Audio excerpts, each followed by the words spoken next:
Hi, I'm Dr. Usha Kumar here, working as gynae endoscopic and robotic surgeon in Max Smart Super Specialty Hospital. So again, busting one more myth, people think there is no safe period or no fertile period.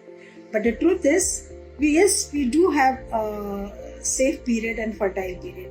So fertile period, basically the women, they are trying to conceive, they are looking forward, they are asking from the doctors, and the fact is, the human egg, after getting released, it survives in the body not more than 24 hours. The sperms can survive up to 5 days.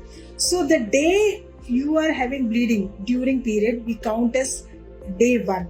So if you happen to have relationship day 11 to day 14 of your periods, there is highest chance of you to get pregnant.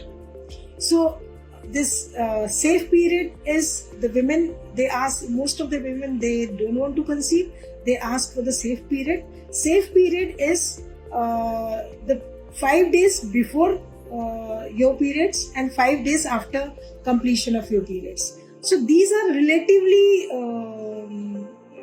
truth. It's not 100% that these are the days, these days are safe period and fertile period. If the women are having irregular cycles, we do advise them to go for follicular monitoring. So this follicular monitoring we do with the help of transvaginal sonography, where we can directly see whether how the egg is growing and when the egg is getting released. So if you follow these advice, so there is high chance you to get pregnant. For the women who are trying to conceive and not to get pregnant, of course, the women, they are not trying to conceive and they want to know the safety.